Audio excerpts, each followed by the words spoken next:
Hey guys, kumusta mga kababayan? So, a few minutes ago, may inabot sa akin yung kaibigan ko, no? All the way from the Philippines. Okay, so mag-unboxing tayo. Aha, natin, naman ito. Pinapackage ko to. So, umuwi siya dito ngayon. Nandito siya sa US. Galing siya sa Pilipinas. And, kasama dito yung pinabili ko. So, ito yung isa kong balisong. Compare lang natin. So, sana excited ako kasi um, dalawa ang binilhan ko sa Pilipinas. Dun sa parehong balisong group sa FB. Yung isa ang nakachat ko si Ma'am Mercy Almasan. Okay, asawa ni Sir Louis Almasan. Okay. So yung kapatid ko nagpadala pa ng padala pa ng t-shirt. Okay. Oh. Shout out sa bayaw ko, si Albert Gavino. Meron din silang YouTube channel. Check niyo yung channel nila, okay? So eto. Thank you. Albert and Dayang. Okay. Philippines. Tsaka ito, Manila, Cebu. Ayos. Ganda. Magagamit kaya.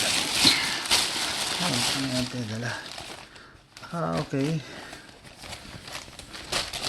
Kay Ali, sa asawa ko. Dali. Hey, kaya dala kanila ng t-shirt, oh. Okay. Okay. Talaga, kabala pa. Yung bayaw ko, nakita daw niya to, yan si Albert Gavino. Nakita daw niya, ako naisip niya kasi pang survival Yan, Spark Force Mini Flint Sparker with lanyard.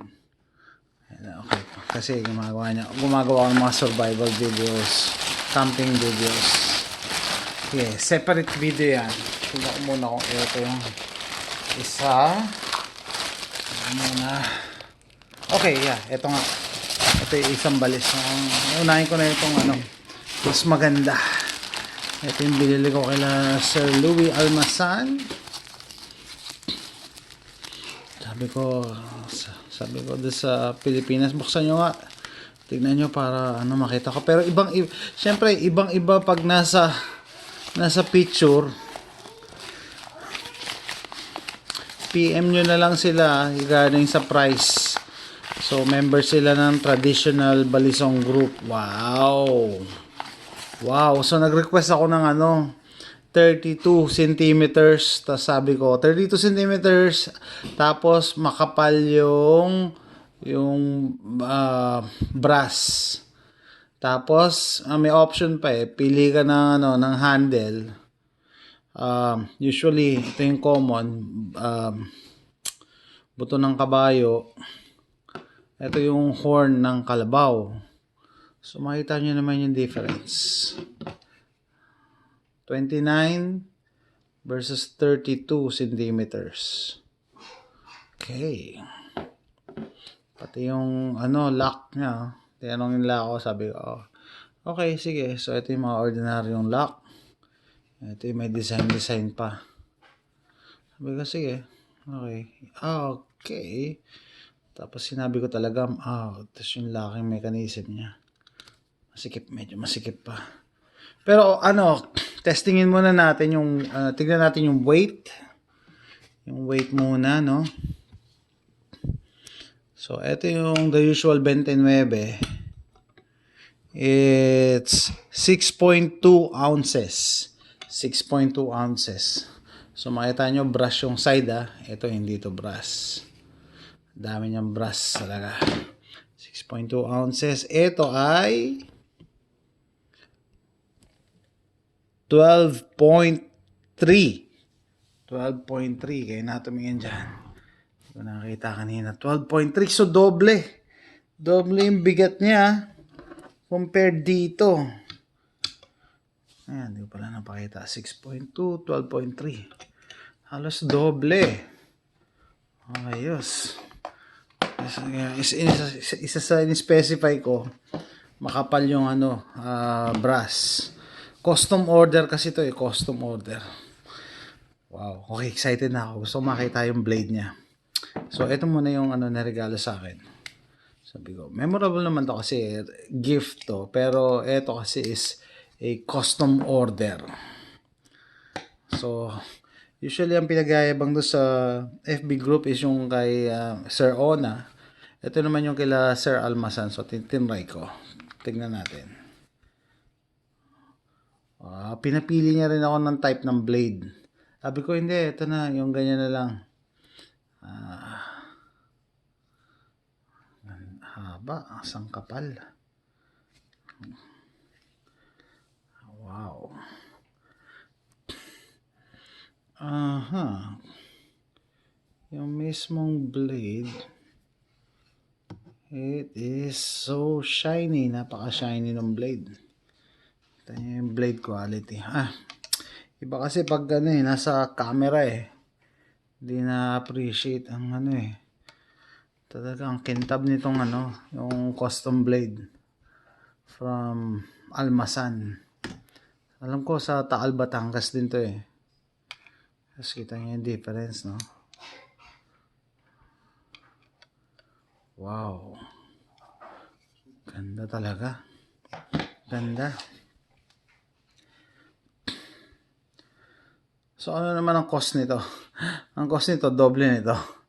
Parang gano'n doble ang presyo niyan Pero yung quality naman, at saka yung craftsmanship, hindi ka naman siguro magsisisi. Yan, may channel siya rito.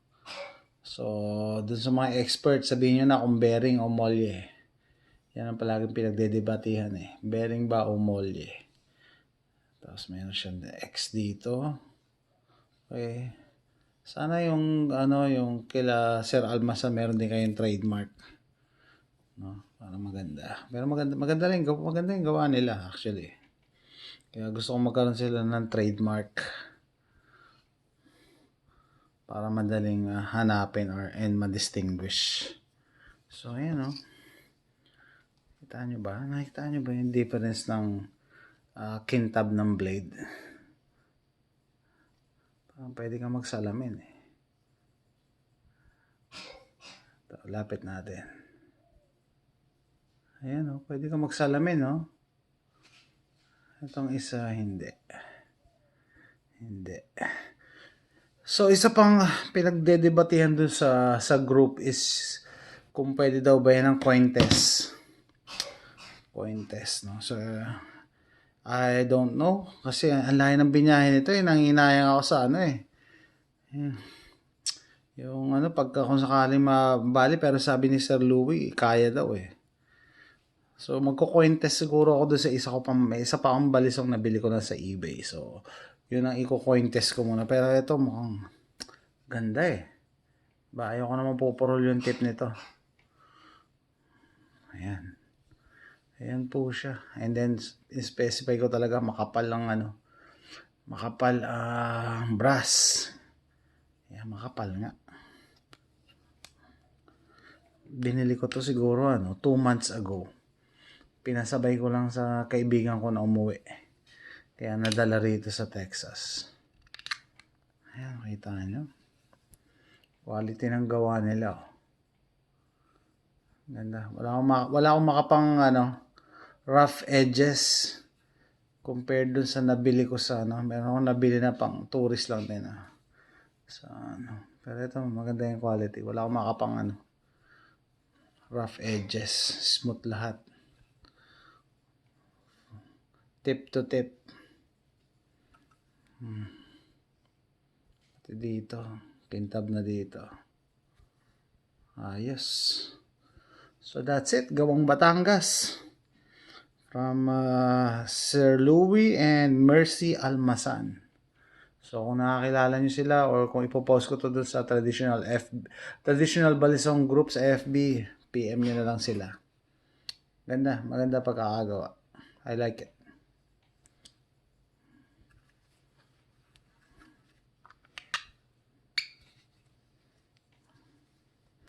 So dun sa hindi pa nagsusubscribe dyan. Please click like and subscribe. Ayan. Kasi ang dami kong uploads ngayon. For 2020, marami akong activities, marami akong videos. Thanks for watching.